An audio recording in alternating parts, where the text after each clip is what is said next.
Entraremos em tópicos mais específicos. Então, está aparecendo para vocês? Sim. Sim. Então, a gente vai entrar em um tópico mais específico. Se a gente pensar dentro da ciência econômica, esse tópico seria uma disciplina inteirinha, ou quando não é quebrado, até em mais de uma disciplina, dependendo da ementa do curso, da grade do curso. Então dá para ver que não é um assunto tão simples assim, né? Dá para perceber que consegue estender muito os detalhes referente à figura da macroeconomia. Na verdade, a economia, a gente acaba dividindo ela em duas grandes áreas de estudo. Depende do foco da análise que a gente dá para ela. Então, vamos começar com dúvidas.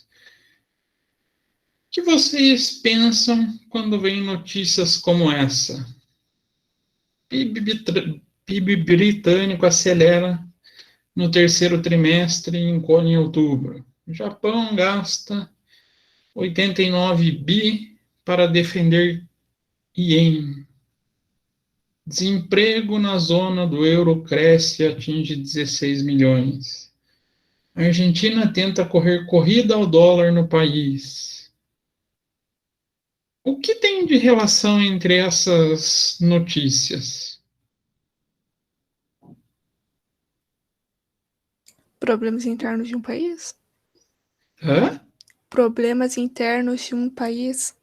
Isso. Problemas de países. Então, aqui a gente tem uma relação de problemas vinculados a uma economia como um todo, né? Não é um segmento em específico, que atingem um país. Ou melhor, um daqueles três agentes econômicos envolvidos, né? Atingem os governos. E aqui? O que dependerá do seu sucesso profissional nos 20 anos?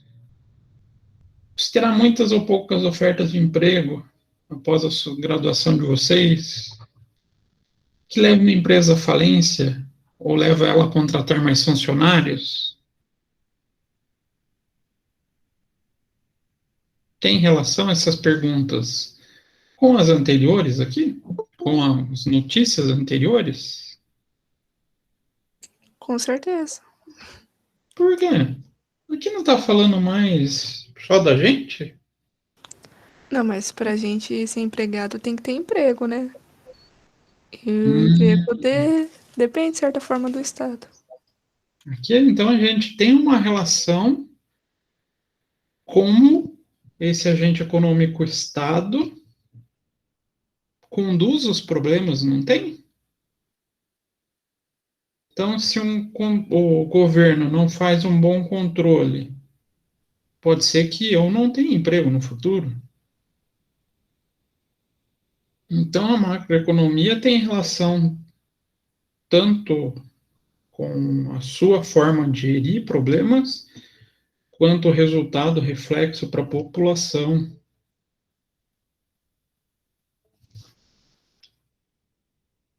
E como a sociedade resolve seus problemas econômicos fundamentais?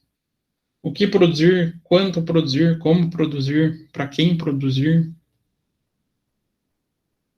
Então, são questões macro que levam a gente a pensar quem é o principal agente econômico que pode estar envolvido dentro desses processos, né? Por isso, a gente acaba tendo essa segmentação. Então, a resposta depende de cada organização econômica, Cada relação entre esses agentes caracteriza um modelo particular. Verdade isso? Temos modelos particulares? Teorias diferenciadas dentro da economia? Lembram lá da aula passada? A gente tem várias vertentes teóricas, né? Ah, não, eu quero um país mais com o Estado presente, que seja mais controlador. Opa, a gente está atendendo para uma teoria mais marxista. Ah, não, eu quero um Estado mais liberal. Estou atendendo para uma economia mais clássica. Ah, não, eu gosto do Estado fazendo a intervenção nos momentos de crise. Opa, então tem um segmento um pouquinho mais keynesiano. Aí, pensando nesses agentes econômicos, no campo da microeconomia, a gente pode analisar mercados como petróleo, soja, mão de obra, para um determinado setor. Enquanto no campo da macroeconomia, a gente pode destacar o funcionamento de bens e serviços, do mercado de trabalho como um todo, do mercado financeiro, do mercado cambial. Então aqui a gente já começa a ver pontinhos de diferença, né? Quando a gente fala de microeconomia, a gente começa a isolar problemas de acordo com o quê?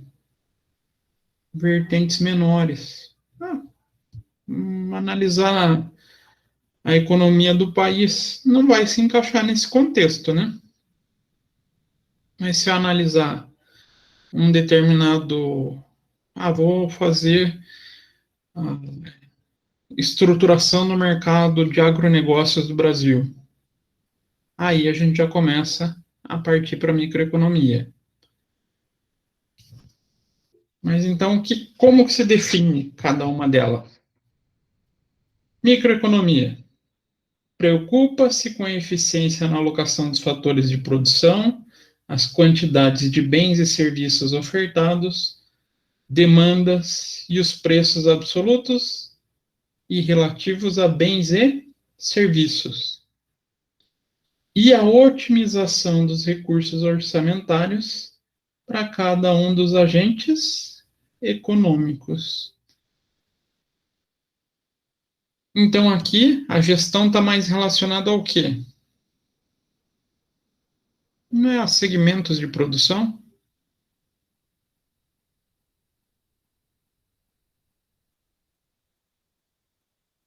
Então, igual eu falei do agronegócio. A gente não está pegando só um determinado pedacinho da economia? Sim.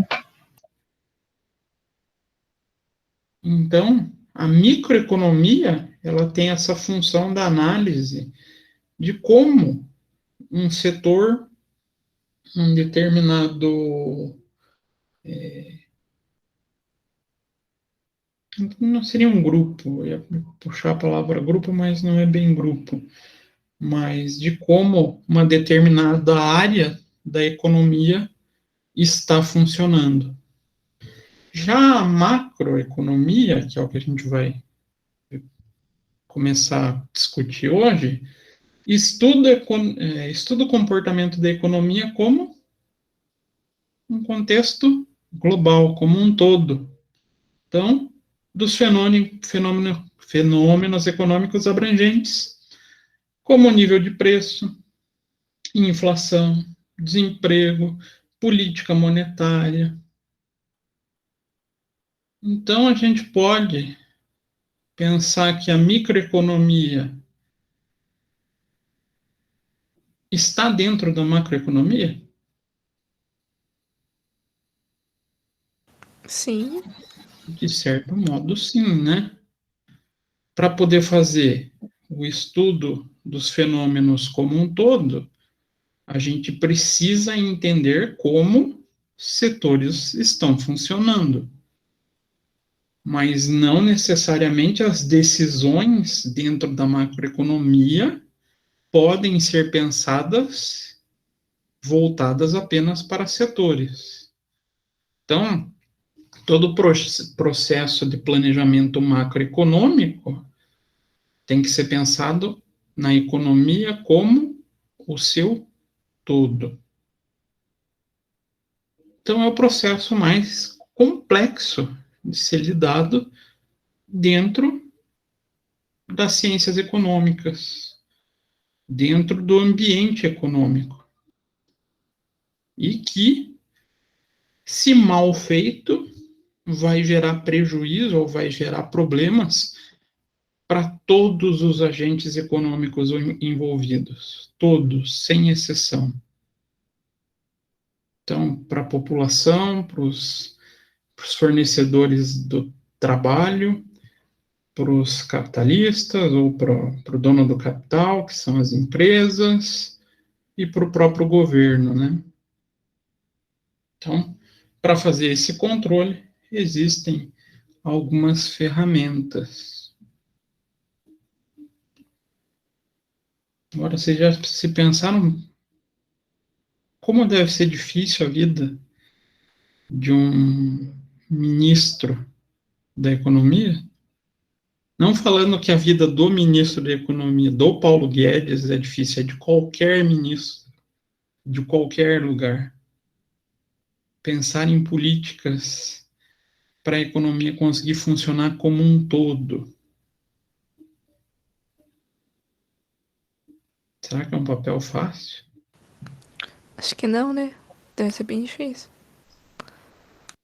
É delicado, né? São muitas variáveis envolvidas. Claro que ele não faz nada sozinho. A equipe econômica é enorme, inclusive com várias secretarias, né, para poder efetivamente funcionar. Mas você ficar responsável pela decisão sobre tudo isso é uma responsabilidade muito, muito grande, né? Muito delicada. Então, é um papel grandioso você ser considerado ministro, mas com isso traz também uma enorme responsabilidade, né? Você cuidar da macroeconomia de um país é algo bem trabalhoso. Então a gente vai começar a discutir hoje sobre essa figura macroeconômica. Então, os economistas entendem a macroeconomia como sendo a área de estudo da estrutura e do desempenho das economias e das políticas que os governos utilizam para tentar influir nesse desempenho, ou seja, interferir de maneira mais positiva ou possível nos principais indicadores que um país tem, sendo os principais produto, né? Produto, emprego e preço. Então, ele é uma das divisões das ciências econômicas dedicada ao estudo, então, medida de observação de uma economia regional ou nacional ou como um todo. Então eu posso ver a microeconomia de maneira que não seja um país?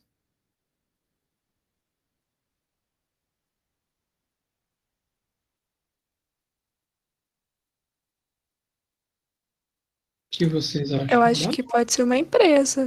Não precisa ser necessariamente país, porque produto, emprego Uma e empresa preço. não, Sei. uma empresa a gente não tem um envolvimento muito da população, não tem responsabilidade social, não tem controle sobre desenvolvimento econômico. Mas eu posso pensar numa prefeitura. Não posso? A prefeitura tem preocupação com geração de emprego, por exemplo? Sim, tem. Muitas ainda promovem até meios para gerar emprego. Tem até aqueles multirões de empregos também, né, professor? Tem mutirão de emprego, tem zona de desenvolvimento econômico. Alguém sabe por que o SIC chama cidade industrial? O bairro lá chama cidade industrial? Por que existe aquele bairro daquele jeito?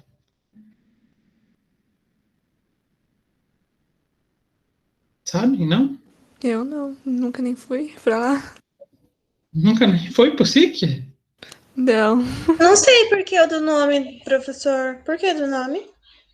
Foi pensado como uma região da cidade para fomentar o desenvolvimento econômico, fomentar a criação e geração de empresas e empregos lá. Vocês podem ver que a maior parte das grandes indústrias de Curitiba estão lá, não estão? Pensando Curitiba mesmo, sem pensar a região metropolitana, que daí já tem outros municípios. Sim, é mais no SIC as grandes empresas. Porque existiam movimentos que favoreciam, existiam políticas de favorecimento à instalação dessas indústrias lá. Então, como é que eu posso favorecer? Eu posso usar a parte fiscal. Então, vamos supor, se você se instalar em tal região, você vai ter um desconto no seu ISS, um desconto no seu IPTU. Vou tentar trazer as empresas para gerar emprego na minha região. Vou cuidando, geração de emprego, geração do produto, consequentemente, a riqueza.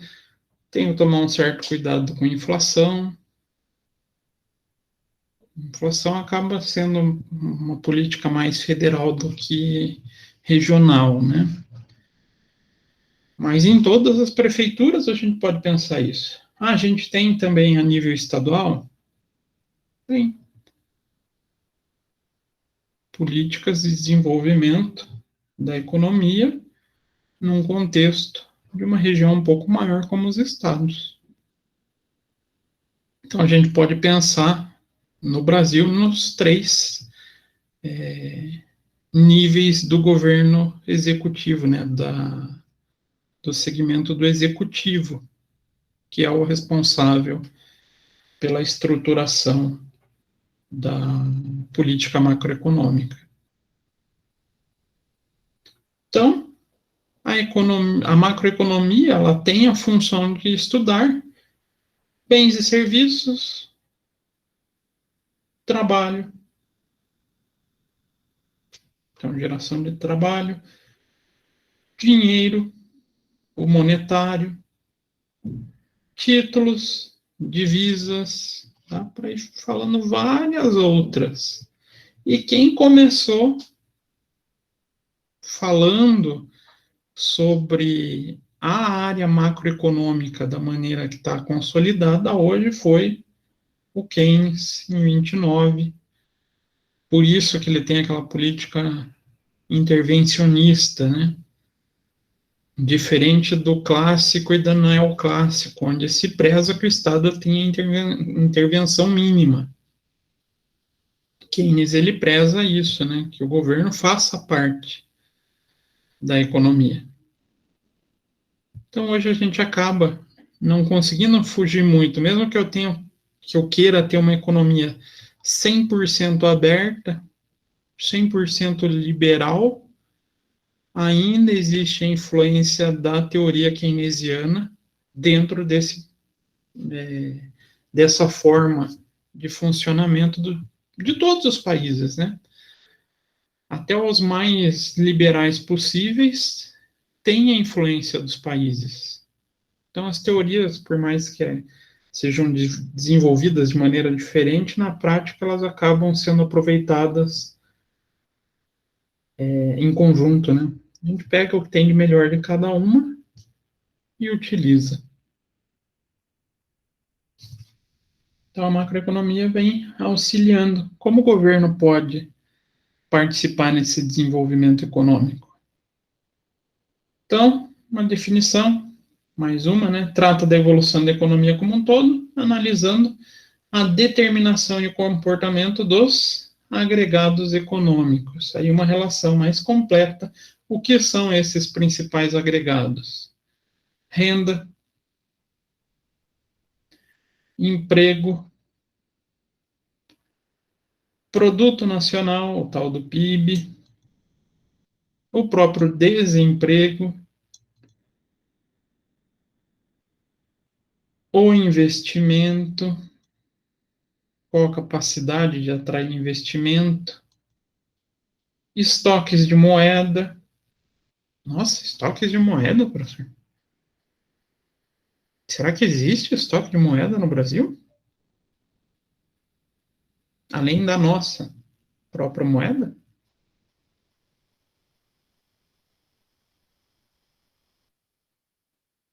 Estranho falar assim, né? Estoque de moeda.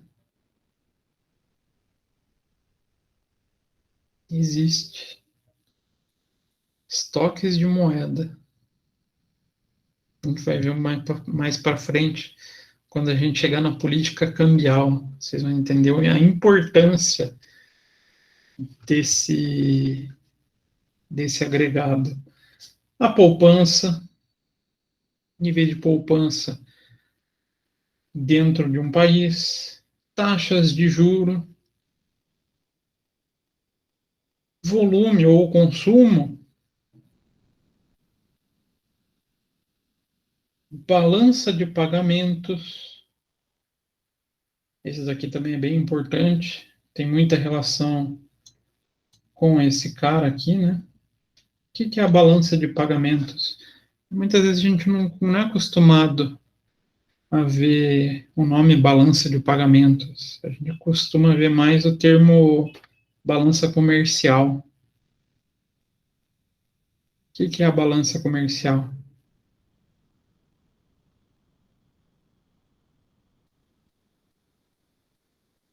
Ninguém chuta, ninguém arrisca.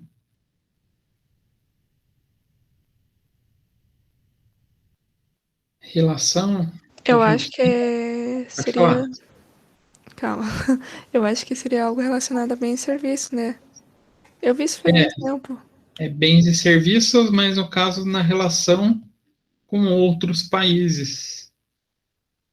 Então, volume de importação e volume de exportação. A diferença entre os dois gera o saldo da balança comercial. Para um país, o que é bom? Importar mais ou exportar mais? Exportar? Exportar, é quem mais gera riqueza. E de preferência exportar produto com valor agregado alto. Aí o Brasil, nesse ponto, peca um pouco, porque a gente é grande exportador de produto primário. A gente é o grande exportador de commodity. Mas a diferença entre importações e exportações é o que gera a balança comercial ou a balança de pagamentos. Nível geral de preço. Nível geral de preço, popularmente conhecido como inflação, né? Você, a grande maioria, nunca passou por períodos assustadores de inflação, mas está começando a assombrar de volta esse problema, né? Taxa de câmbio são outros possíveis agregados nesse controle da política macroeconômica.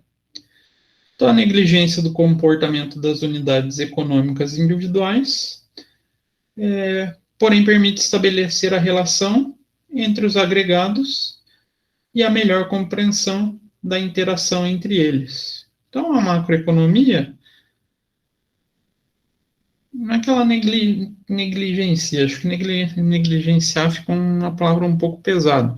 Ela não dá um ênfase em políticas individuais, em economias individuais. Ela deixa isso para microeconomia. Mas a gente precisa compreender um pouco da microeconomia para poder fazer macroeconomia.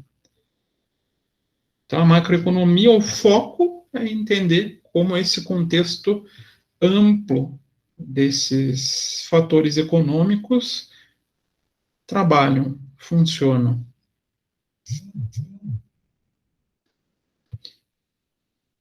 Então, os fatores macroeconômicos que podem, exemplos, né, de fatores macroeconômicos que podem afetar a vida nossa.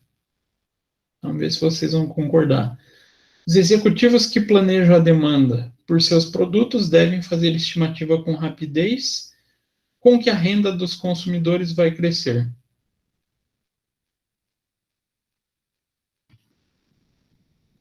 Será que quem planeja dentro da macroeconomia a movimentação dos produtos tem que se preocupar como isso vai influenciar na nossa renda e com qual rapidez? O que vocês acham?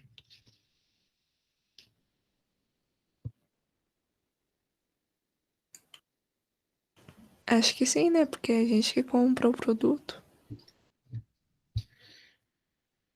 A gente compra o produto também. A gente comprando o produto vai fazer o quê? Vai fazer com que a produção aumente, que vai gerar emprego. Então, isso faz um movimento que afeta o contexto como um todo, né? Que, na verdade, a gente pensa no envolvimento dos três agentes econômicos. Os empregos, os empregadores, a população, né, os fornecedores de trabalho e o governo fazendo esse controle.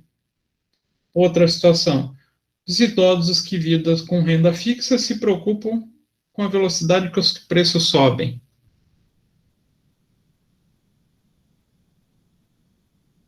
Será que se preocupam? Com certeza, né, professor? A gente está vivendo isso hoje, não está?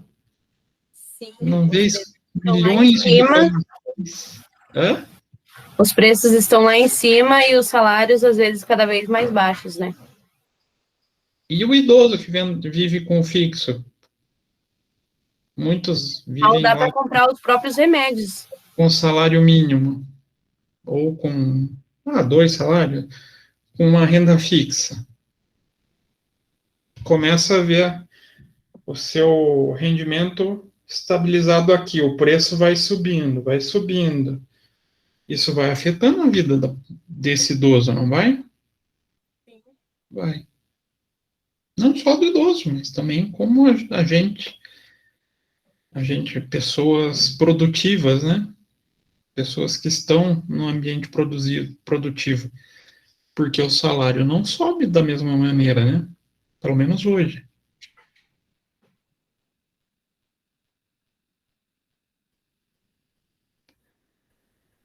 Isso também é coisa de velho. Alguém aqui já escutou falar do período onde existia indexadores de salário? Isso é lá da época das altas taxas de inflação.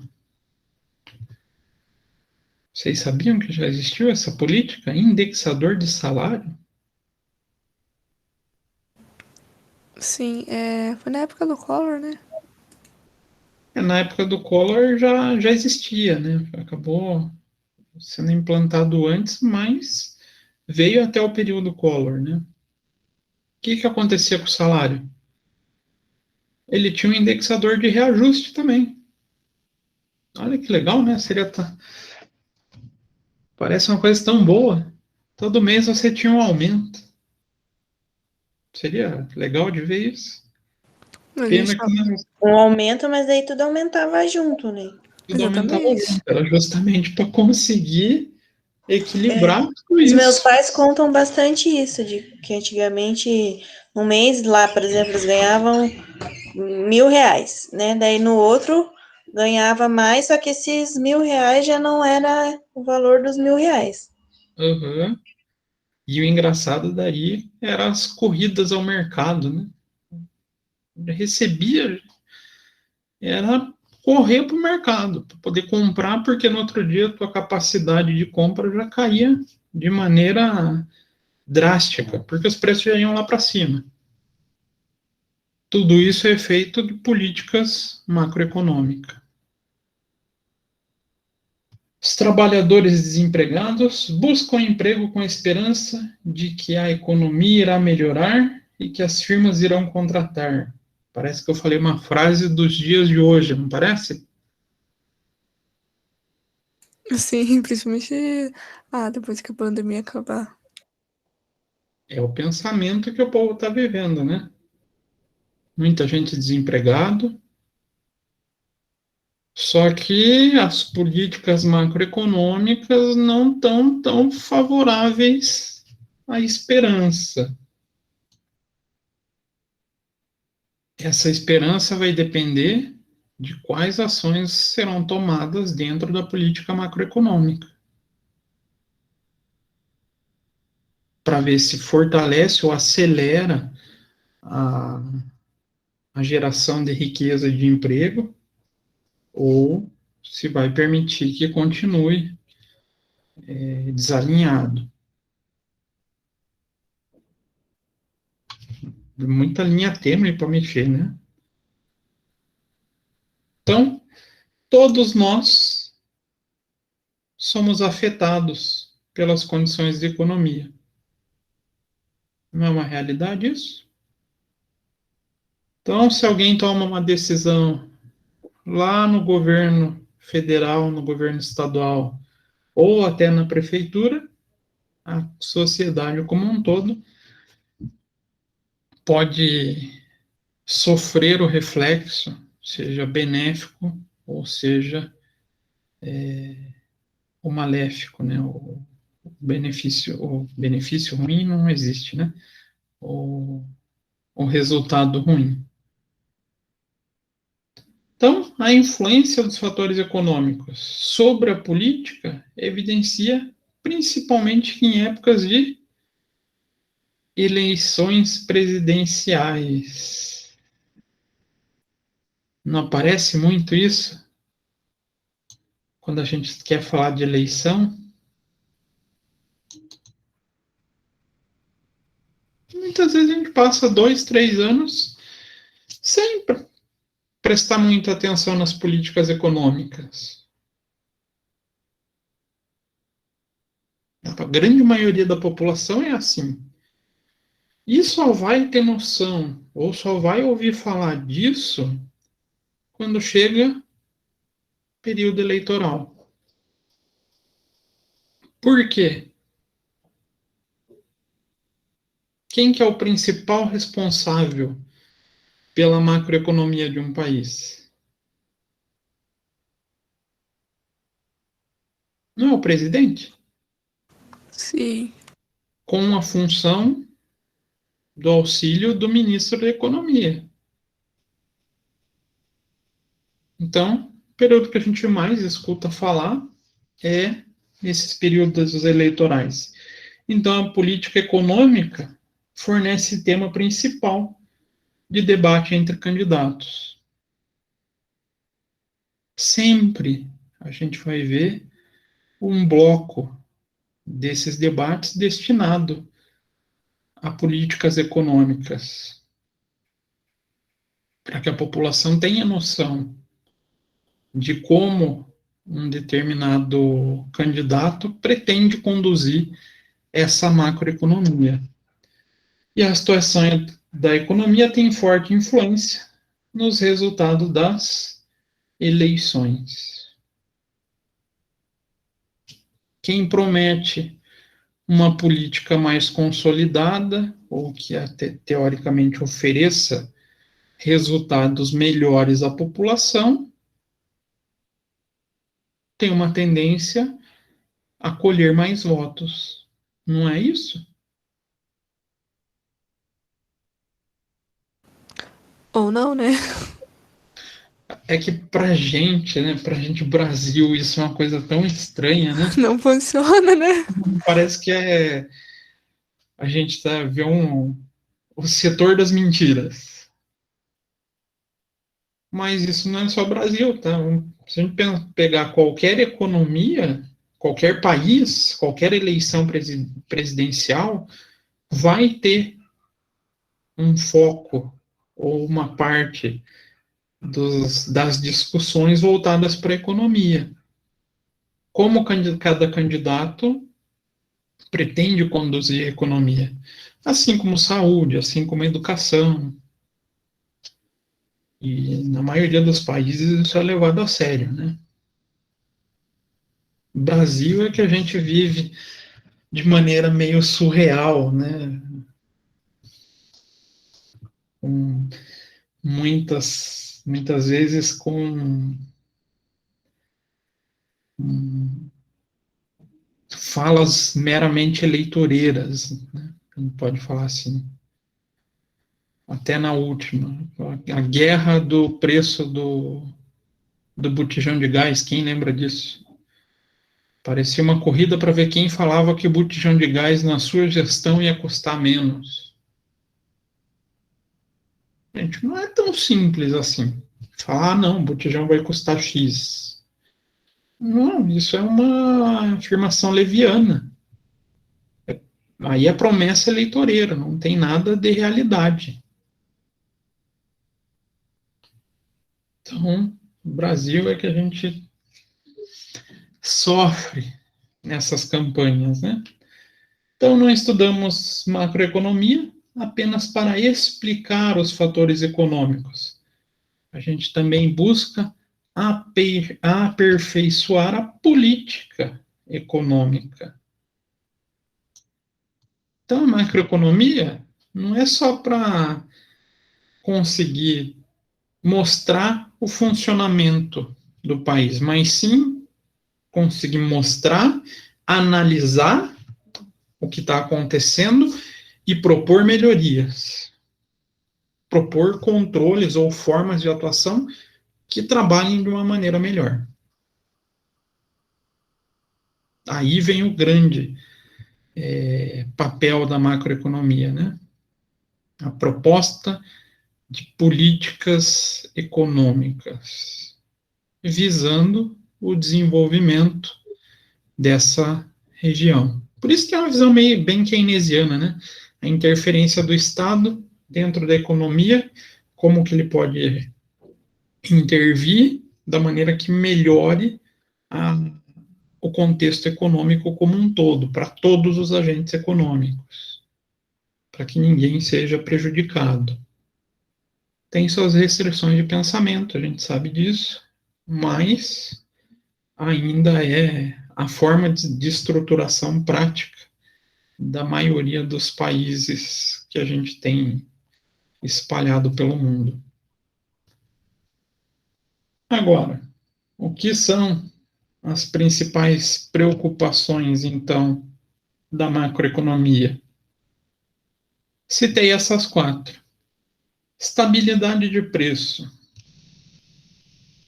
Então, inflação é uma das grandes preocupações da macroeconomia. Crescimento e desenvolvimento econômico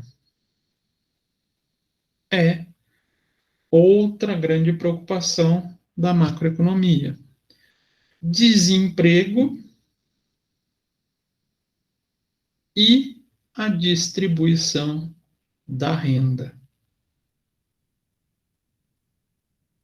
Os estudos dos principais macroeconomistas são pautados nesses 4 grandes pilares. Não são os únicos, mas são os que têm uma maior influência dentro da economia como um todo.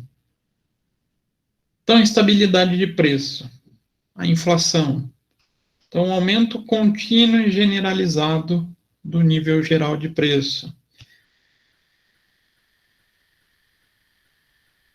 Então, isso quer dizer que um país não precisa ter inflação, não pode ter inflação? Não, não é isso. Inflação controlada não significa inflação zero. A inflação ela não é totalmente prejudicial à economia. Porém, ela tem que ser controlada.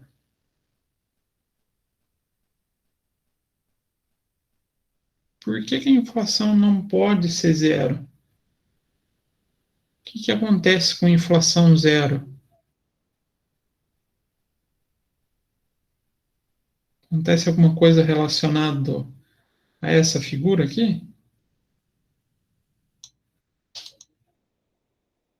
É que a gente ainda não passou pela análise só da inflação, mas o que gera a inflação? O que gera alguém vender um produto um pouco mais caro? Não é porque tem mais gente A demanda. A demanda. É a relação da oferta e demanda. Então, se eu tiver inflação zero, é sinal que eu tenho uma economia estagnada. Então, quem planeja macroeconomia pensa em inflação, mas de maneira controlada e aceitável. Até saiu não sei, foi semana passada, que a gente extrapolou o teto da inflação planejada. Vocês ouviram essa notícia? O que isso está indicando?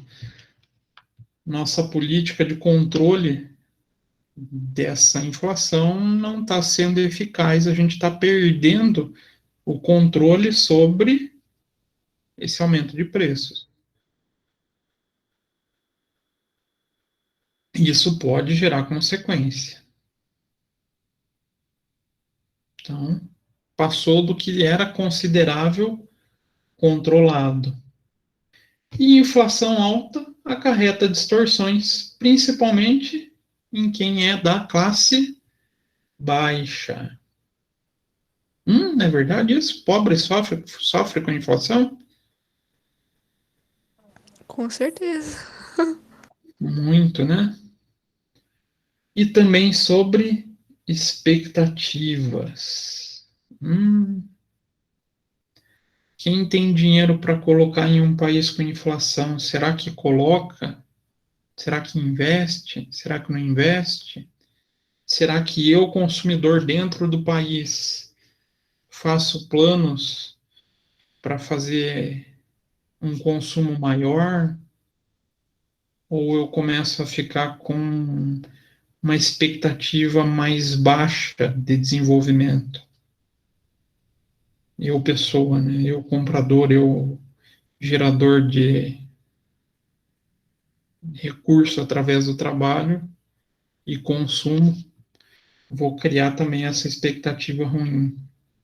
Isso aqui apesar de ser algo aparentemente irrelevante na economia, ele é extremamente importante dentro dessa política, tá, gente?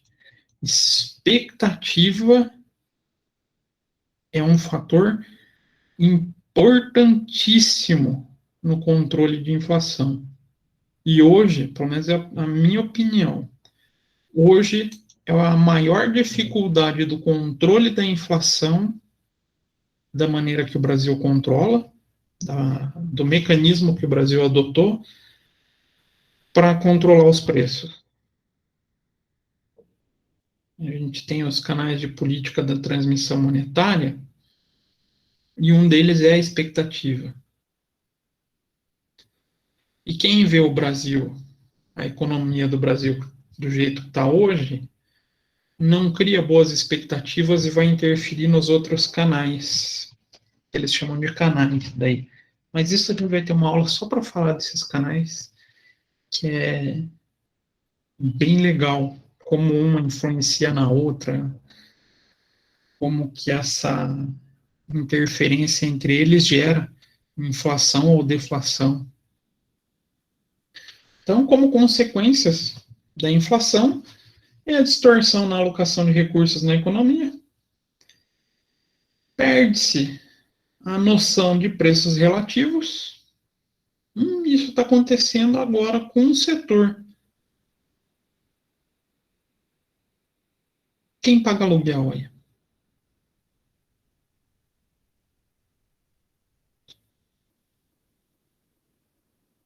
Não? Ninguém paga aluguel? Eu não. Não, não paga aluguel. Mas ninguém mesmo. Quem paga aluguel está tendo um problema com relação ao preço do aluguel. Saiu uma matéria que esse ano é é o aluguel mais caro, eu não lembro quanto que foi a porcentagem que subiu, mas que está tendo bastante aumento nos aluguéis. Isso, esse ano o IGPM, que é o principal indexador de aluguel, os contratos de aluguel são praticamente 100% fixados com IGPM, saiu da realidade. Foi para 30 e poucos por cento. Enquanto o índice de preços está perto de 6. Está perdendo-se a noção do preço relativo do aluguel. Da realidade do valor do aluguel. Então, aqui, esse ano, a gente está tendo o IGPM como um exemplo desse descontrole. Já está existindo até, aí para vocês verem como daí o governo pode interferir, projetos de lei limitando essa indexação pelo IGPM para que ele não ultrapasse o IPCA. Que daí o IPCA é relacionado a valores da comercialização de produtos, ele é um pouco mais realista, principalmente por atingir a classe mais baixa. Quando a gente falar de inflação, a gente vai falar dos índices também, então vocês vão conseguir entender melhor. Então ele está querendo criar um mecanismo para barrar o IGPM, porque ele fugiu da realidade. Está fora do controle. Então, efeito negativo sobre o incentivo a investir, aquela situação que eu falei, se eu tenho dinheiro, eu vou pensar muito aonde eu vou investir e se eu vou investir ou como eu vou investir. Um bom exemplo disso, poupança. Quem aqui está colocando dinheirinho na poupança? Eu colocava, mas ultimamente está sobrando para pôr. Primeiro que não está sobrando, né? Mas hoje em dia, pôr a poupança e deixar na conta corrente, a diferença vai ser alguns centavos, a não ser que você tenha muito dinheiro, né? Porque o rendimento está muito baixo, gente. Muito baixo.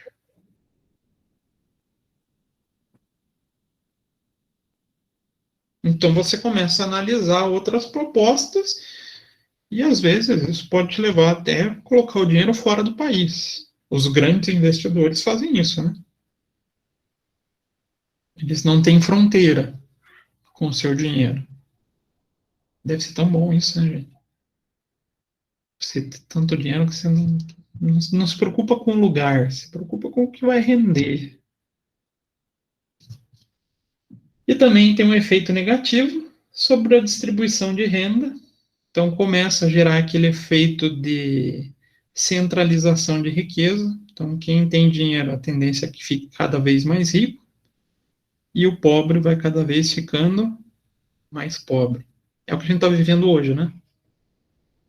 O dinheiro vem nesse último ano da pandemia, aí se concentrando na mão de alguns, e a população em geral vem tendo a sua renda achatada, né? Outro pilar, o crescimento econômico. Então, o crescimento econômico é a ampliação quantitativa da produção, do PIB. Então, de modo contínuo, ao longo do tempo. É tentar fazer com que a economia seja efetivamente crescente, de uma maneira permanente, né?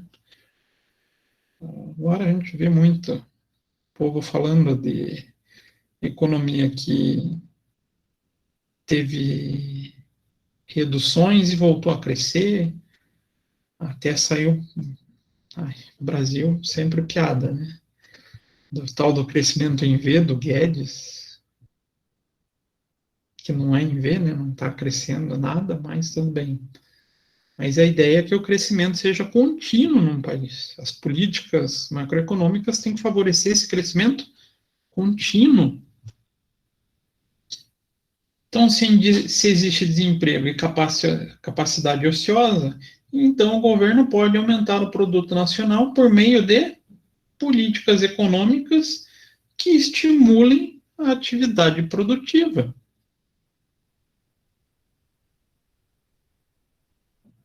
Então, quando Curitiba implantou lá a cidade industrial, ela estava tentando controlar o crescimento por meio do incentivo à produção. E é comum ainda acontecer isso, que a cidade industrial é antiga já, né? Na verdade, acho que é mais velho que eu isso, mas tudo bem. Mas será que outros municípios ainda fazem esse crescimento? Esse incentivo? Está acontecendo isso na Fazenda Rio Grande, professor.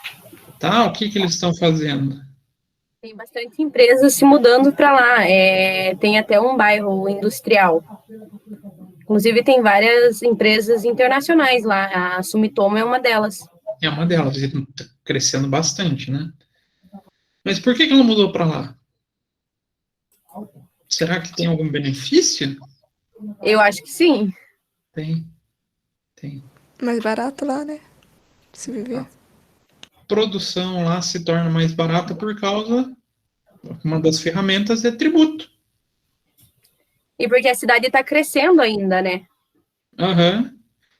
A outra forma, doação de espaço.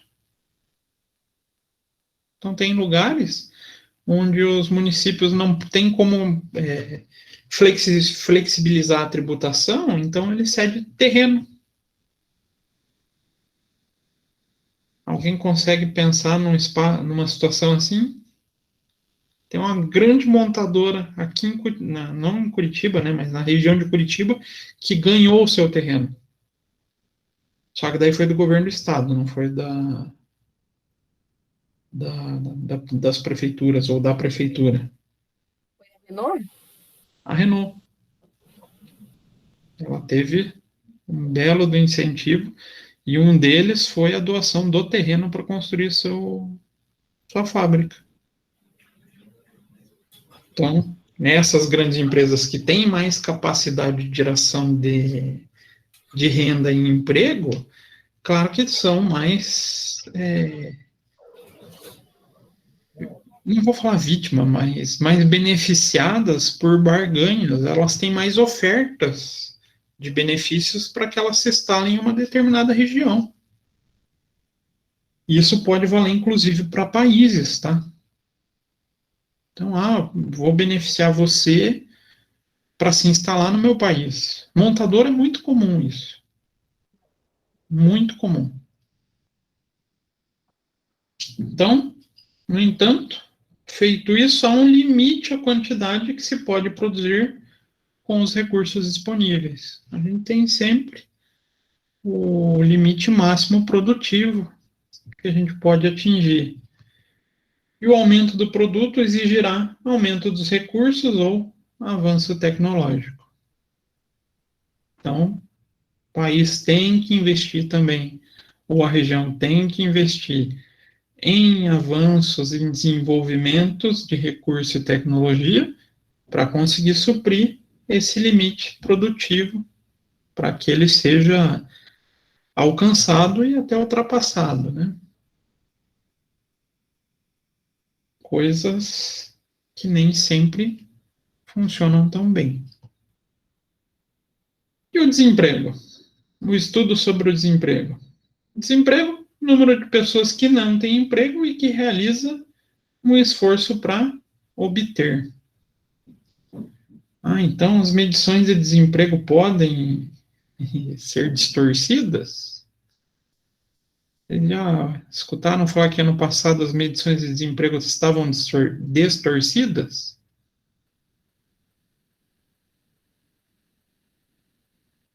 Por quê? Para a pessoa entrar num controle de desemprego, não basta ela não ter um emprego. Ela tem que estar atrás de um. E ano passado, nem todo mundo estava efetivamente buscando um emprego. Não só porque não queria, mas restrições de circulação, né? O próprio medo de pegar o vírus, que ainda existe, né? E tem que ter mesmo, né? Porque o troço é perigoso. Então a medição ela é feita por esses trabalhadores que querem, que estão atrás do emprego. Se a pessoa não está, ele não entra nessa medição. E pode distorcer toda a análise do desemprego. Mas ele é fruto de quem? Do desenvolvimento econômico. Consigo vincular os dois para com efeitos de controle, né? Se eu consigo o crescimento econômico, eu consigo controlar o desemprego. Mas será que desemprego é bom? Ou pelo menos um limite mínimo de desemprego? O que vocês acham? Será que o ideal seria eliminar o desemprego?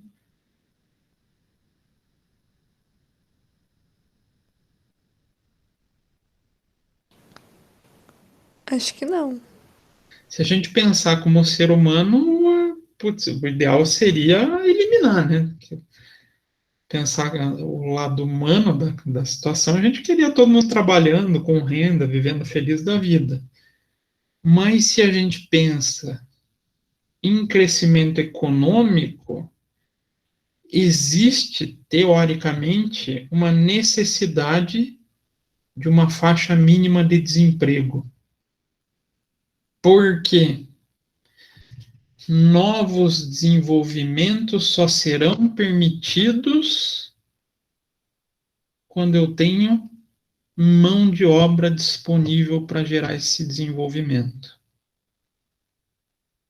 É estranho, né?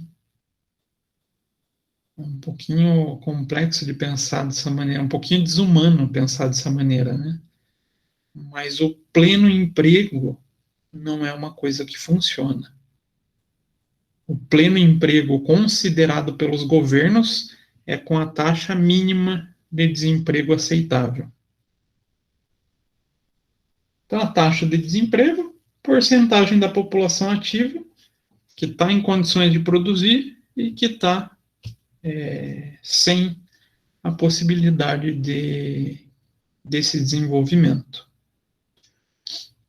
E, por último, a distribuição de renda, eu acho o tema mais complexo do controle. Então, embora seja difícil argumentar que a sociedade deve remunerar igualmente a todos, não se pode deixar de distribuir a melhoria da distribuição de renda, de atribuir a melhoria da distribuição de renda como objeto da política econômica. Então, distribuir de forma mais justa a renda gerada pela sociedade, evitando a intensificação do distanciamento social.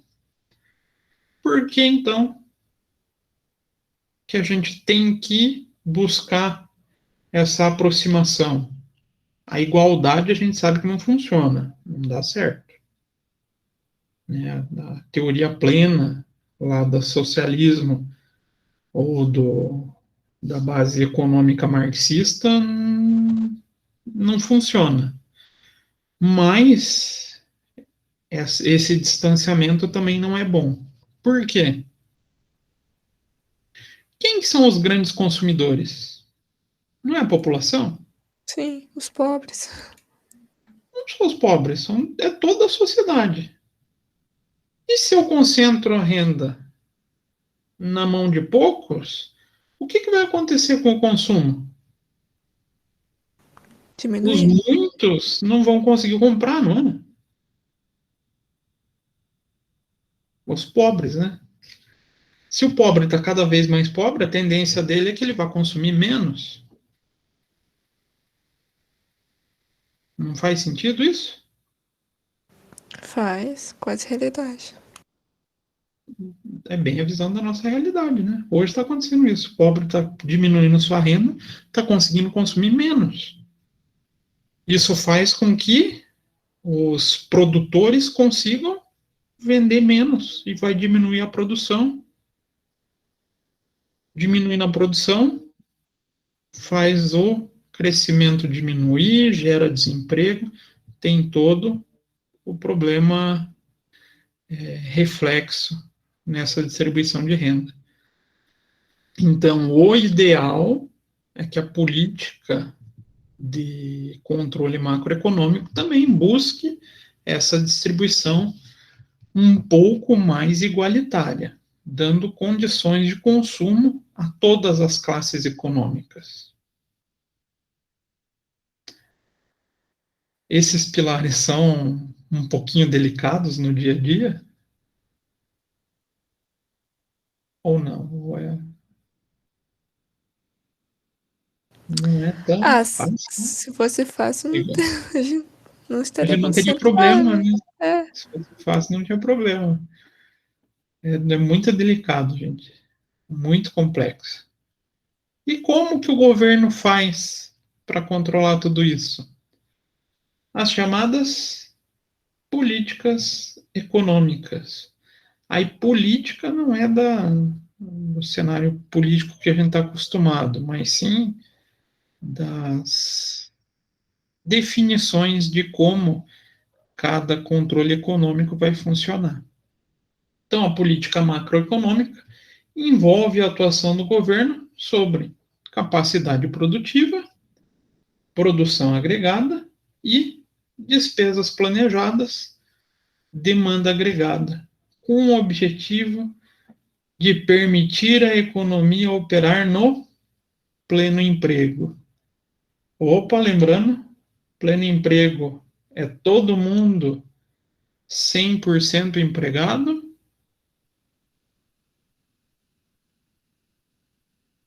Não, né? Não.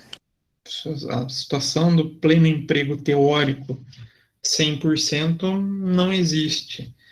São com taxas mínimas de desemprego. Então, operar nesse conceito de pleno emprego com baixas taxas de inflação e distribuição de renda mais justa. É para isso que servem as políticas econômicas. E é um conjunto de medidas tomadas pelo governo de um país, então com o objetivo de promover o desenvolvimento do desenvolvimento econômico, a busca do pleno emprego, garantir a estabilidade de preço, controle da inflação, equilibrar o volume financeiro das transações com o exterior, balança comercial levemente positiva. Então a balança comercial não pode ser eu só exportar o máximo possível e importar o mínimo possível? Não. Não é essa a figura da balança ideal. Claro que a gente tem que exportar mais do que importar, mas com um devido cuidado para que não gere o desabastecimento interno. O desabastecimento interno vai gerar o quê? Descontrole no item aqui em cima, inflação. E promover a distribuição das riquezas e das rendas. Então, as principais políticas econômicas utilizadas pelos governos, a gente pode denominar estas. Política fiscal. É uma das que a gente mais vê. É um dos controles mais fáceis de serem trabalhados. Políticas monetárias. A política cambial. Essa daqui o Brasil está completamente perdido, gente. Política comercial e a política de rendas. São ferramentas, então, digamos, é a caixa de ferramentas do governo para gerir a macroeconomia.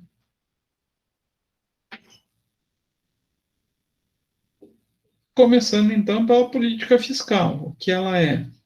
Refere-se a decisões do governo quanto ao gasto público e aos impostos para influir sobre o nível da atividade econômica. O Brasil entende muito bem disso, né? Não entende? O Brasil é muito bom em tributar. E controlar a tributação. Na verdade, controle de tributação, nós somos os melhores do mundo, tá, gente? A gente tem a melhor política de controle de tributação do mundo. Então, aqui é uma ferramenta onde a maneira com que o governo realiza seus gastos e como ela cobra impostos pode auxiliar no desenvolvimento da economia. Então, os objetivos dessa política fiscal: manter elevados níveis de emprego, manter elevadas taxas de crescimento econômico e buscar a estabilidade de preços. Alguém arrisca falar uma possível ferramenta dentro da política fiscal que o governo usa muito? Aconteceu com... Tá certo que foi com a importação, mas aconteceu com arroz esses tempos atrás. Tirar o imposto em cima? Zerar imposto, tirar imposto. Isso fomenta a movimentação desse produto? Torna ele mais barato? No arroz, na verdade, era para suprir uma necessidade, né? Controlar a alta do produto. Mas se eu quero desenvolver uma região não, um determinado segmento econômico, eu favoreço ele de modo tributário. Então, quero vender mais, quero favorecer as montadoras. Eu coloco um determinado imposto com alíquota mais baixa. Para isso, o governo tem, dentro do Código Tributário Nacional, os impostos chamados extrafiscais ou parafiscais, que eles não têm somente a função arrecadatória, mas têm a função de movimentar essa política fiscal. Puxa, quem são esses impostos? Vou falar os três principais. Imposto de exportação,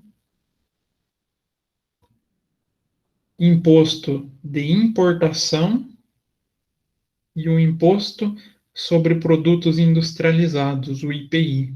Esses são os três principais impostos extrafiscais. Então, eles não têm a característica só de arrecadar dinheiro, mas eles são ferramentas de controle do nível de desenvolvimento econômico. Então, vamos supor que o país está exportando muito um determinado produto que está gerando o meu descontrole interno. Está exportando tudo. O que vai gerar com o preço aqui dentro? Vai ter uma baixa oferta, a tendência é que o preço suba, não é? Sim, igual com arroz. Igual com arroz. Só que o governo não mexeu no imposto de exportação, ele mexeu daí na importação. Então eu posso simplesmente tributar a exportação. Só que, claro, isso impede que entre riqueza para o país. Então o imposto de exportação ele não é muito usado. Já o imposto de importação, ele é o mais utilizado, ele e o IPI são os mais utilizados. Ah, então eu quero fomentar o desenvolvimento ou a oferta de um determinado produto no país. Posso diminuir o imposto de importação. Ou melhor, se eu quero banir ou diminuir a entrada de um produto no país, o que eu faço? Quero fazer a chamada proteção econômica. Estados Unidos é campeão nisso, né? Eles adoram o protecionismo interno. Eu jogo a tributação lá para o alto, não deixo o produto dos outros entrar no meu país.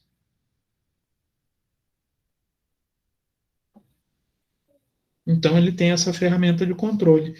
E o IPI daí já é um controle interno mesmo, né? Vai funcionar para o nosso país.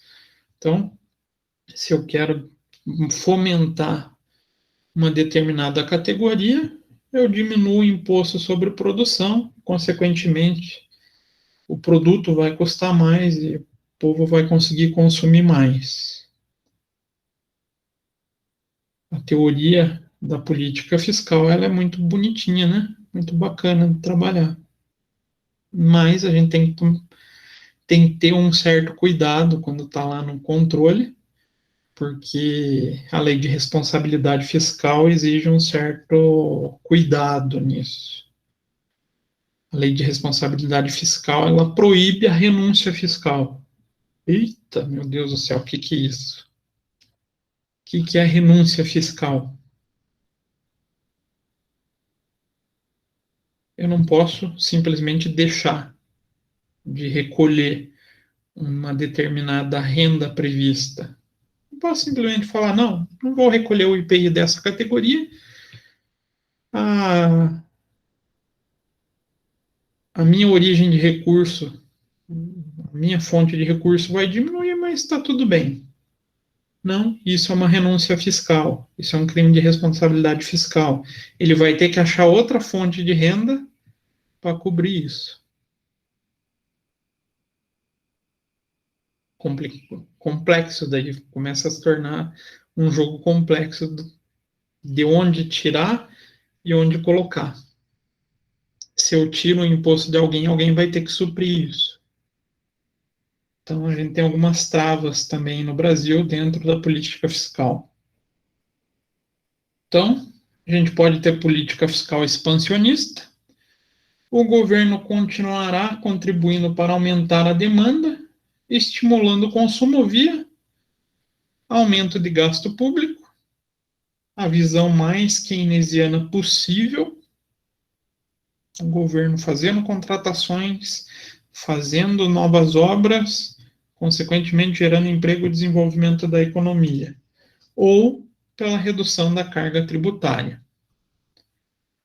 Os gastos são diretamente um dos elementos da demanda agregada, e dessa forma, quanto maior o gasto público, maior a demanda, maior o produto. Faz sentido isso? Então, quanto mais o governo contratar o setor privado para fazer suas obras, para desenvolver os seus planos, mais riqueza ela vai gerar, né? Não vai? Para os outros agentes econômicos. As empresas não vão ganhar mais? A gente acabou, isso vem dava para ver bem lá na política quando o PT estava no governo. O PT ele tinha uma visão bem na implantação desse tipo de política. Um elevado aumento de obras públicas. Não vamos falar do período da parte da corrupção, tá? Mas o que aconteceu com as construtoras nesse período? Aumentaram muito as suas obras, o seu faturamento, consequentemente, geraram muita riqueza para o povo, muito trabalho, muito emprego. Principalmente na época da Copa, de 2014. Na época da Copa. O grande pecado que aconteceu nesse Brasil, claro, foi a corrupção, né? Infelizmente, dinheiro é uma coisa muito tentadora.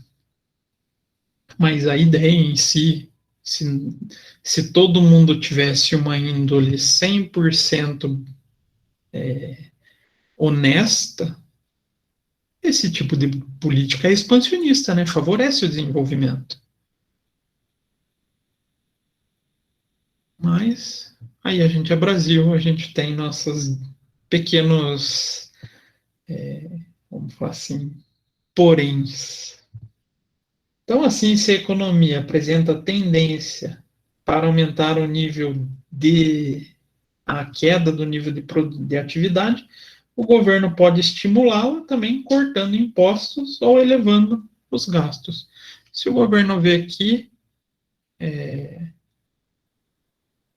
a economia está começando a entrar em um período de declínio ou estagnação, ele consegue movimentar esse desenvolvimento, seja diminuindo imposto, seja elevando o gasto. Hoje a gente tem essa discussão de volta. Dentro do governo, a ala militar, ela está pregando, ela está tentando convencer o restante do governo a aumentar o nível de gasto público. Não sei se vocês viram notícias sobre isso. Querer gerar obra. Está querendo retomar essa política keynesiana. Claro, o Guedes tem uma certa restrição por ser considerado um neoliberal. Para ele, o governo não poderia intervir. Então, hoje a gente tem uma discussão dentro das políticas econômicas do país em relação à implantação dessa política fiscal expansionista. Agora, quem vai vencer com tudo que está acontecendo junto com pandemia, não dá para saber. Quem paga por isso é o povo, né? E a gente pode ter também políticas fiscais contracionistas. Redução de gastos da sociedade através de redução do gasto público. Então, eu tiro o dinheiro público de circulação, não começa a não ter investimento em tantas obras. Isso faz com que eu diminua o crescimento econômico, ou eu posso fazer um aumento de carga tributária. Eu vou criar uma inibição ao consumo. Isso eu posso até direcionar o consumo. Vocês sabiam disso? Vocês sabem como funciona a ideologia do IPI? O IPI ele tem uma função de controle de consumo também. Quanto mais essencial for considerado o produto para a população em geral, menor a carga de IPI ele vai apresentar. Então, teoricamente, produtos de cesta básica não incidem IPI ou têm um IPI muito baixo. E tem produtos, será que o governo gostaria que não fosse consumido? Com certeza. Principalmente cigarro, bebida. Carro? que mais? Bebida alcoólica. Mas por que que ele vai querer diminuir o incentivo ao cigarro? É porque o governo vai sentir na saúde, no Ah, isso SUS. aí. Eu posso até gerar emprego com a produção de cigarro, mas ele me traz um prejuízo no lado da saúde. Então, esses produtos têm carga tributada elevadíssima. A do cigarro, para vocês terem ideia, é 300%. Então, olha quanto imposto não arrecada. Mas por quê? É para tentar tornar o produto caro para que o povo não consuma. Então, até nesse ponto, ele consegue inibir também um consumo. Se ele aumentar a carga tributária, ele bloqueia o consumo desse determinado tipo de bem ou dos bens, se ele fizer uma política geral. Então, a arrecadação de impostos afeta o nível da demanda, ao influir na renda possível que os indivíduos poderão destinar para o consumo e para a poupança. Então, dado um nível de renda, quanto maiores os impostos, menor será a renda disponível e, portanto, menor o consumo. Claro, política contracionista é raríssimo de se encontrar. A gente tem efeitos contracionistas, igual eu falei, em determinados setores, mas não como um contexto geral.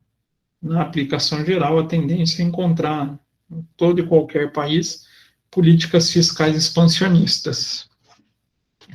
Mas, como a gente tem que ver o contexto como um todo, a gente pode encontrar setores onde ocorra inibição do consumo. Então, a política fiscal apresenta maior eficácia quando o objeto é uma melhoria de distribuição de renda pelo fato de taxar rendas mais altas ou aumentar os gastos do governo com setores menos favorecidos. Então, a política fiscal pode interferir, além do crescimento econômico, na distribuição da renda. Um exemplo, se eu taxo menor, se eu taxo com menos impostos produtos de cesta básica, eu vou estar favorecendo a classe mais baixa, não vou? O rico não consome produto de cesta básica, consome menos, né? Não tem um nível tão elevado de consumo. Quem consome produto de cesta básica é povão. Então, isso faz com que eu consiga manipular a renda para distribuir melhor. Então, a política fiscal é uma boa ferramenta, é uma das mais usadas. Aí eu trouxe aqui um período lá da época do PT, onde a gente teve o desenvolvimento dos produtos, a chamada linha branca, que são os eletrodomésticos chamados linha branca. Máquina de lavar, geladeira, fogão. O que se fez na época para desenvolver a economia com esses setores? A máquina de lavar, naquele período, diminuiu de 20% para 10% de IPI. De geladeira, de 15% para 5%. Fogão chegou a ter período zerado. Teve também períodos onde teve o desenvolvimento das montadoras. Não sei se vocês lembram desse período, onde o carro popular tinha um preço bem mais baixo do que tem hoje. Porque o IPI era baixo. Na verdade, teve um período também que teve IPI zero para veículo 1.0. Aí eu posso também desenvolver até outras áreas com isso daqui. Claro que o Brasil não consegue pensar de maneira certa nesse ponto, mas até o Ellen, você que estudou parte de energias renováveis, qual seria o melhor tipo de carro para hoje? Para o meio ambiente, o elétrico. Para o meio ambiente elétrico. Então, como é que eu posso desenvolver essa área? Tornando acessível. Tornando acessível, com isso eu posso fazer a isenção de imposto, taxar tributo zero. Mas no Brasil não tem isso. Na Europa já funciona assim. Os incentivos fiscais para carro elétrico são bem maiores do que os ainda movido a combustível, né? Combustível fóssil.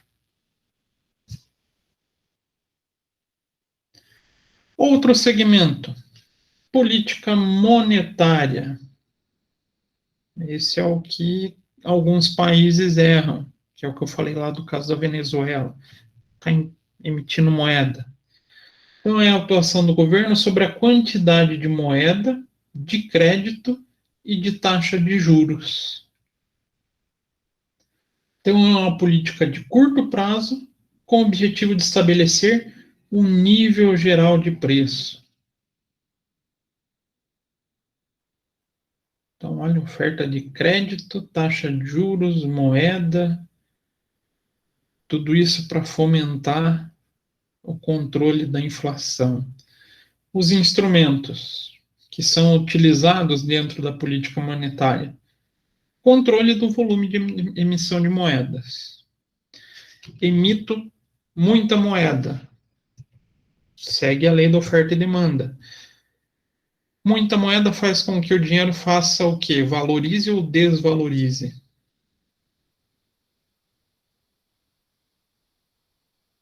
Tem muito dinheiro no mercado. Ele vai ficar valorizado ou vai ficar desvalorizado? Desvaloriza. Desvalorizado. Desvalorizado. Isso gera o quê? Inflação.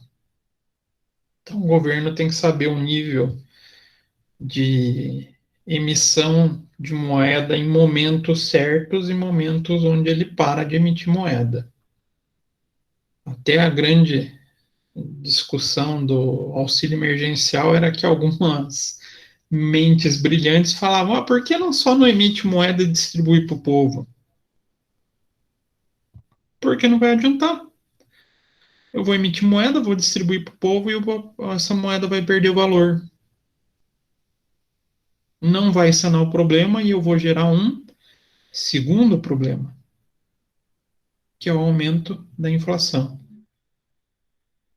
Só a própria distribuição da moeda, da maneira que foi, já gerou um certo nível de inflação. Imagine se ele emitisse e ficasse pagando adoidado. Não que eu seja contra o auxílio emergencial, tá, gente?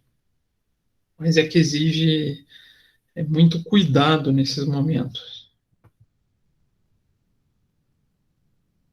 Depósitos compulsórios. Percentual sobre o depósito à vista em que os bancos comerciais são obrigados a depositar no Banco Central. Vocês sabiam que banco, para poder funcionar, tem que ter uma conta no Banco Central onde ele deixa guardado o dinheiro?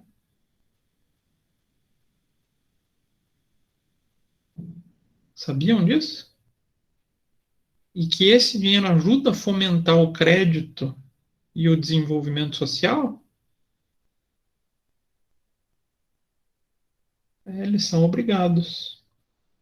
É uma garantia legal para que um banco possa funcionar, que ele faça o depósito compulsório, obrigatório, né, no Banco Central. E esse dinheiro pode fomentar políticas de desenvolvimento em bancos sociais. A utilização, o Banco Central fornecendo esse dinheiro a baixo custo para bancos sociais, pode auxiliar o desenvolvimento econômico.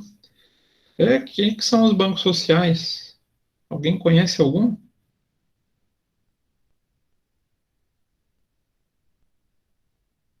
Banco A Caixa?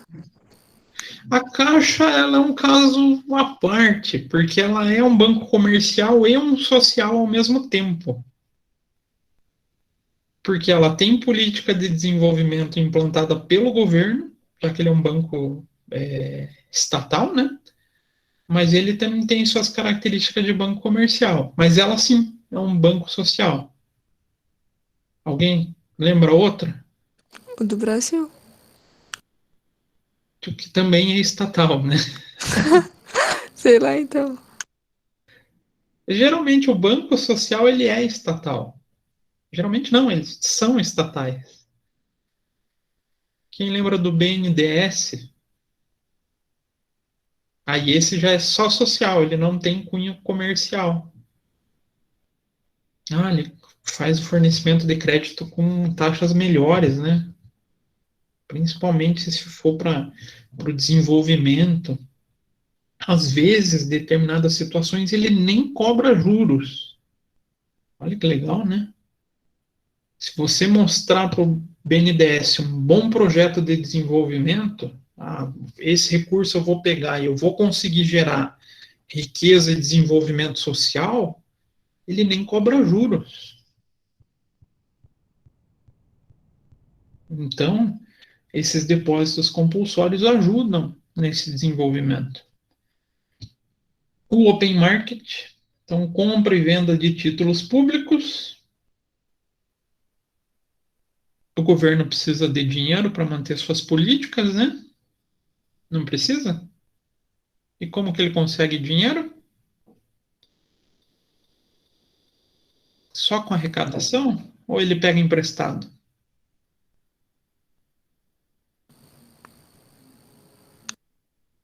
Está na moda, hein? Se bem que está caindo já um pouco, já não está mais aquele furor de 3, 4 anos atrás. Mas o governo pega dinheiro emprestado também. Em vez de fazer dívida externa, ele pode fazer dívida interna. Como? Vendendo seus títulos. Como que se chama esses títulos aqui no Brasil? Quem lembra? Ou quem viu, ou quem já quis investir neles? Tesouros diretos, professor? Títulos do Tesouro Direto. Aí a gente tem as variedades, mas o Tesouro Direto nada mais é do que você emprestar para o governo para ele pagar lá no futuro. Ah, mas eu tenho que fazer via corretora, tem o controle do Banco Central, não, da CVM, né, da Comissão de Valores Mobiliários, aí é o funcionamento do mecanismo. Mas a ideia é um empréstimo do povo para o banco, para o governo, para que ele possa implementar medidas econômicas. Redescontos, então empréstimos do Bacen aos bancos comerciais. Se eu quero gerar crédito e com taxa de juros baixa, eu tenho que ter uma boa oferta de dinheiro. E uma maneira é que o Banco Central faça esses empréstimos aos bancos comerciais. Banco comercial basicamente vive da captação de empréstimo e da oferta de empréstimo. Vocês já pararam para pensar nisso? Quem são os principais, vamos falar assim, uma palavra grotesca, emprestadores de dinheiro para os bancos comerciais?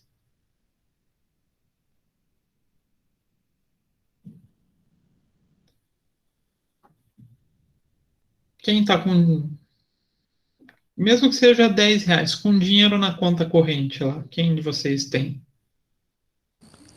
Eu. Acho que a maioria tem, né? Nem que seja R$ 10. O que Ou 10 vocês acham? centavos. Tem quanto? Ou 10 centavos. Ou R$ 10. O que o banco vai estar fazendo com esse dinheiro? O que vocês acham? Vai estar lá guardado? Não, meu primo sempre usa. Ele já mandou para a mão de outro. A única coisa é que para vocês ele paga uma taxinha menor e cobra uma taxa maior para quem ele está emprestando, com isso ele tem o seu lucro. Mas a essência da vida do banco comercial é essa. E quanto maior o crédito com taxa de juros menor, maior o desenvolvimento econômico.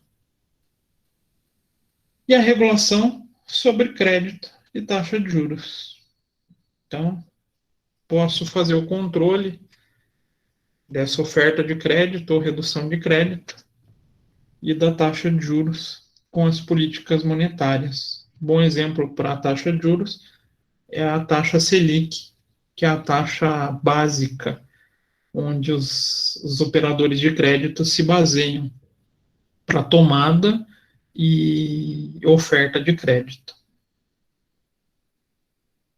Então, a gente pode ter uma política econômica restritiva, então engloba conjunto de medidas que tendem a reduzir o crescimento da quantidade de moeda e encarecer os empréstimos com o objetivo de desaquecer a economia e evitar o aumento de preço.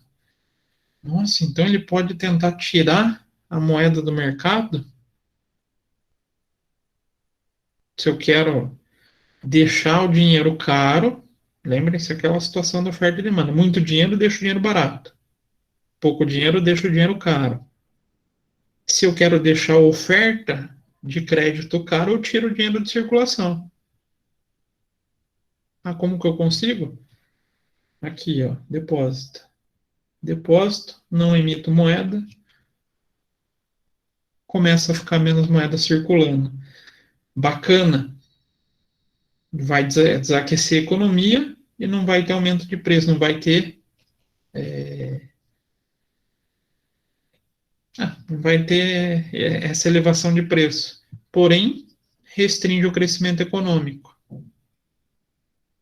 Então, essa redução, essa política restritiva acaba gerando redução na quantidade de moeda em circulação, elevação da taxa de juros, aumento da taxa de reservas compulsórias e a venda de títulos no open market. Consequência, diminuição da taxa de juros. Da taxa de juros não, da taxa de inflação. Agora, se eu fizer uma política monetária expansionista, eu tendo a aumentar a quantidade de moeda em circulação, com o objetivo de aquecer a economia e incentivar o crescimento econômico. Vou gerar redução de taxa de juros, vou gerar redução de taxa de reservas compulsórias, vou deixar os bancos pegar o dinheiro de volta, vou fornecer o dinheiro para eles de volta, vou fazer a compra de títulos e ampliação de emissão de moeda pelo Banco Central. Bacana, a economia vai começar a crescer. Qual o risco?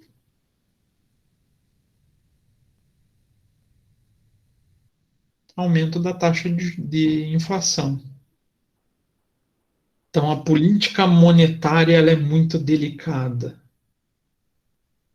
Dentre todas as políticas, é a mais delicada de todas. Porque ela pode, de certa forma, ou gerar o crescimento da inflação, ou fazer a estagnação econômica. Daí eu diminuo a inflação. Então, é uma linha muito tênue, onde gerar inflação ou diminuir a inflação, mas estagnar o crescimento econômico. Por isso que a gente vai ter uma aula só sobre a política de transmissão monetária. Então, as vantagens da política monetária sobre a fiscal é que ela tem efeitos imediatos, dependem apenas das decisões das autoridades monetárias, não dependem de votações dentro do Congresso Nacional e podem ser implementadas imediatamente, sem observar o princípio da anterioridade da lei que existe dentro da política fiscal. O que é essa anterioridade? A gente tem duas regras bem significativas para mexer em imposto. Geralmente, um efeito na mudança de imposto só vale de um ano para o outro. E tem um tal do princípio da noventena, onde o período mínimo antes da alteração, por exemplo, para aumentar uma alíquota, tem que respeitar 90 dias. Então, não consigo fazer um controle imediato dentro da política fiscal. Na monetária, eu posso fazer e implementar de modo imediato. Aí a gente tem a política cambial. A gente vai estender um pouquinho mais, tá, gente? É o conjunto de ações do governo que influem no comportamento do mercado de câmbio e da taxa de câmbio. Então, o objetivo é manter equalizado o poder de compra do país em relação aos outros com os quais mantém a relação de troca. Então, a taxa de câmbio pode ter o seu controle de modo fixo. Então, quem determina o valor da moeda estrangeira é a autoridade monetária.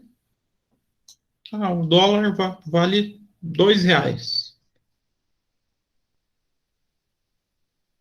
Pode ser feito dessa maneira. Tem país que controla dessa maneira. Pode ser feito de modo flexível. Quem vai determinar é o mercado de divisas.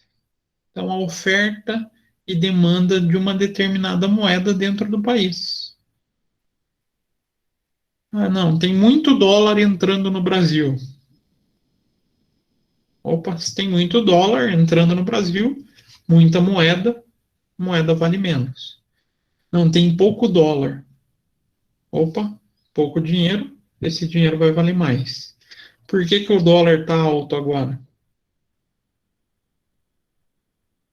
A gente teve muito investimento estrangeiro saindo do país.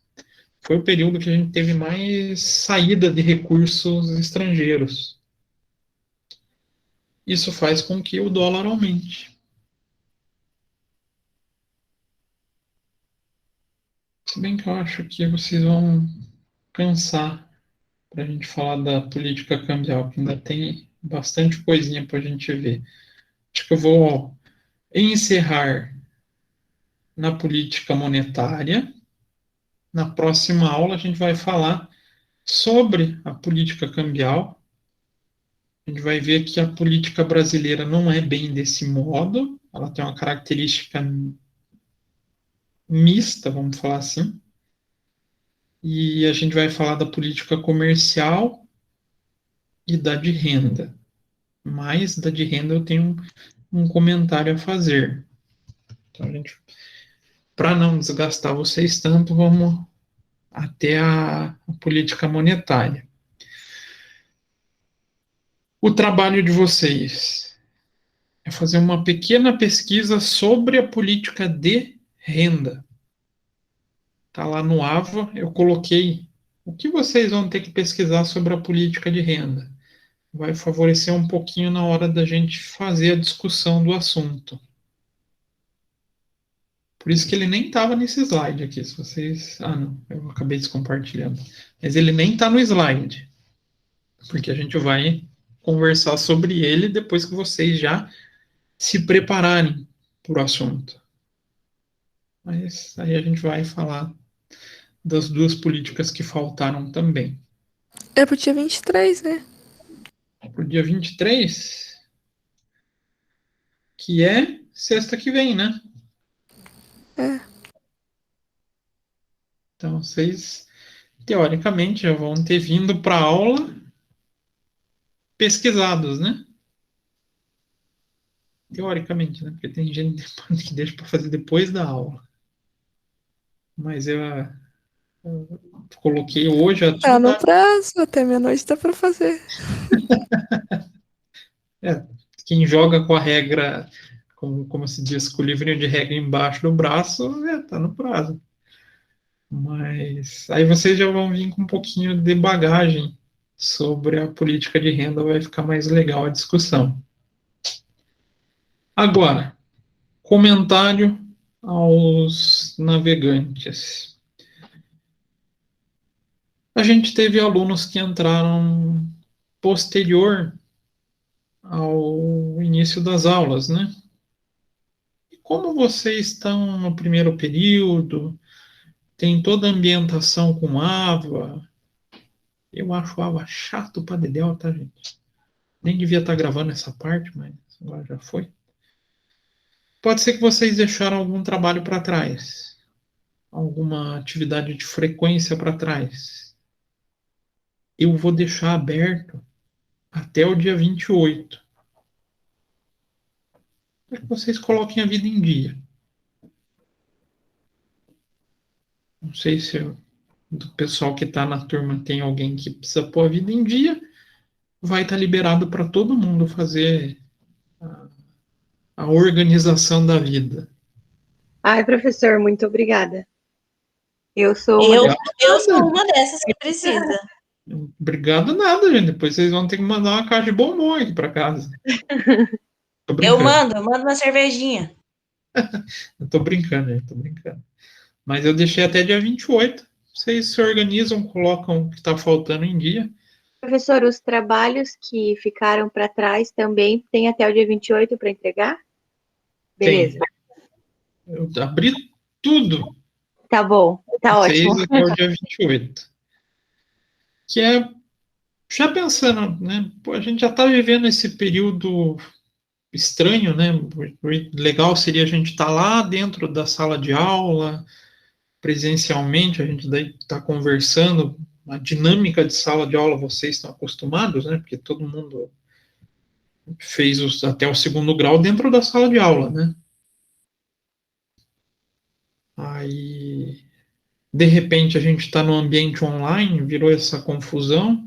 Então, como vocês estão se habituando com essa metodologia, com o ambiente de aprendizagem, eu tomei por liberalidade minha, tá? Evitem comentar com a coordenação. Tá bom, obrigada, professora. Deixei livre até o dia 28. Foi uma maluquice minha. Eu decidi, falei, vou abrir para todo mundo. Então, todo mundo está liberado para colocar a vida em ordem. Então, Aí sim, hein, professor, aí sim. Mas lembre-se, no segundo semestre, segundo bimestre, a gente vai manter o controle normal. Daí vocês já estão mais acostumados, né?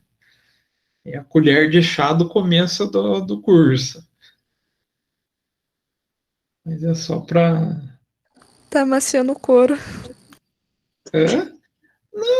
Não, gente, é que eu acho assim... Se a gente, professor, não for um pouco maleável nesse período diferente que a gente está vivenciando, a tendência é que o aprendizado não flua tão bem. Então a gente tem que ser um pouco mais maleável. Mas aí o professor vai dar nota de graça. Não, não é dar nota de graça, vai ter que fazer o trabalho. Vai ter que desenvolver a atividade. A única coisa é que eu estou deixando um pouquinho mais de tempo. Mas é sacanagem com quem entregou. Não, eu até concordo que é um pouquinho de sacanagem. Mas vai ter que correr atrás, enquanto agora quem já entregou vai poder ficar de boa. Né? Tudo tem prós e contras na vida, né? Mas, então fica combinado assim, até dia 28. Beleza? Beleza. Então tá, gente, quase 9h30. Vou deixar vocês irem descansar. E aos que assistirem, que se inscreveram na parte do imposto de renda, a gente se encontra amanhã cedo. E aos que não se inscreveram, que não vão fazer sobre imposto de renda, a gente se encontra na terça-feira que vem. Terça não, sexta-feira que vem. Beleza? Então, bom fim de semana para todo mundo, tá, gente? Bom descanso. Beleza. Bom Boa descanso. noite. Boa noite. Obrigado, professor. Gente. Boa noite, gente. Boa noite.